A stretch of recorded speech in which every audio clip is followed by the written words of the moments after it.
Okay, now we're moving on to porins. Porins are a transport protein. They are the simplest membrane transporter.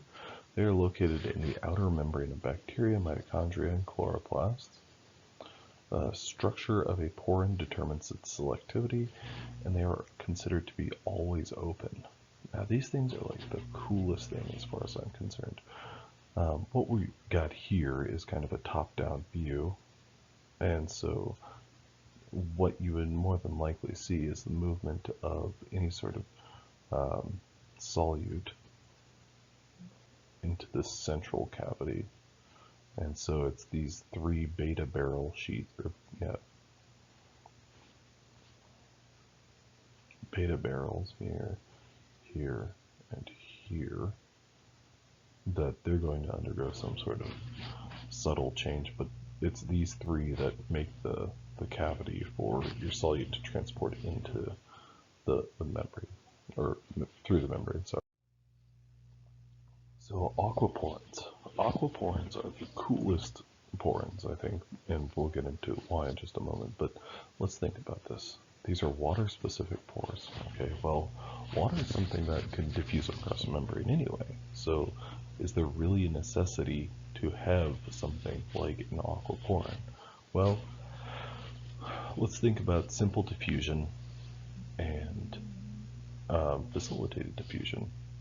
Facilitated diffusion has a much higher rate than simple diffusion. Okay, so if something diffuses across a membrane without a protein, and then you bring a protein into the equation, well, chances are that protein is going to help that molecule move across the membrane faster. So this is going to allow transport of water at a very high rate.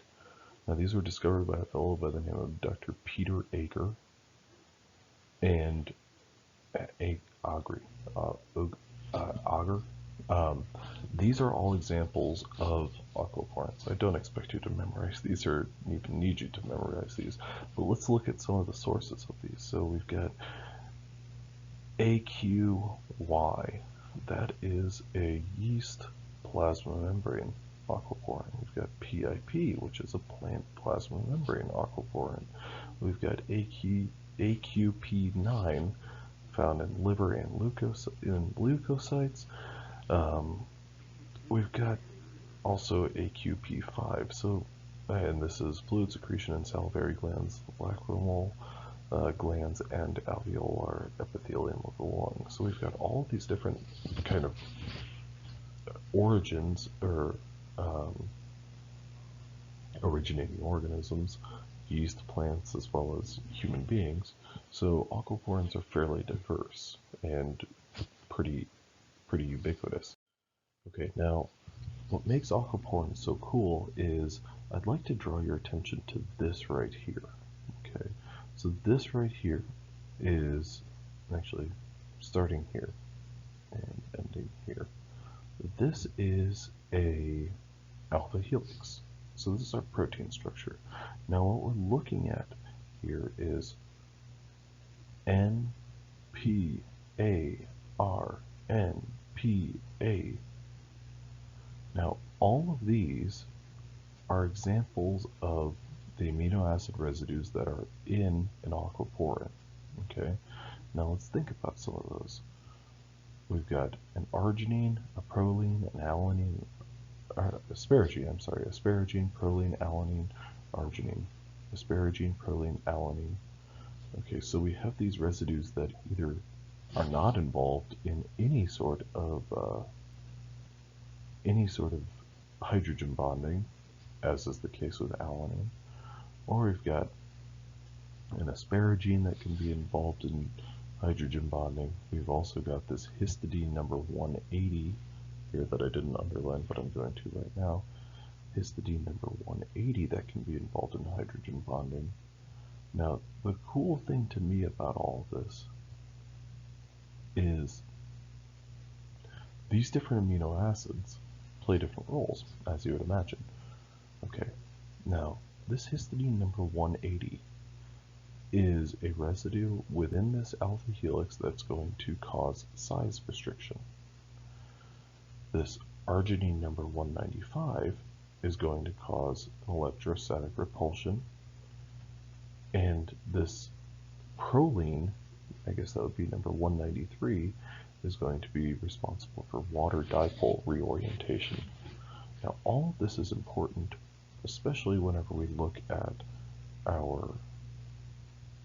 look up here in our extracellular space compared to our intracellular space. We've got, and I'm going to switch to a black marker, 1, 2, 3. We've got 3 water molecules. Those 3 water molecules are being funneled in, and we've narrowed it down to 2 water molecules, 1 and 2, 1 and 2, and then 1 water molecule. What these are doing is what this protein structure is doing is acting as a funnel, so that we can go from a large number of water molecules down to a very narrow, highly selective region, or highly selective pore, where now we're basically running 1 water molecule at a time. Think about it as as a bottleneck, basically. And this bottleneck is basically produced by the protein structure. Now, in addition to that, all of these different amino acids play a role in positioning those water molecules. So we've got this electrostatic repulsion and size restriction. These 2 residues are going to contribute to basically putting only 1 water molecule through this pore at a time. Then this last residue, this water dipole reorientation, that proline there, what that is going to do is actually going to take every single one of those water molecules and reposition them.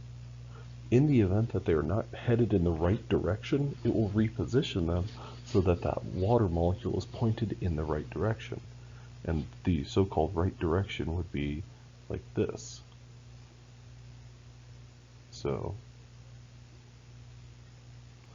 And I just think this is so cool, because we've talked about ionization of amino acid side chains, and we've talked about bonding interactions between amino acid side chains, but this is something where it's interacting with its environment, or these different residues are interacting with their environment, and they are ultimately driving the positioning of a solute and the movement of that solute.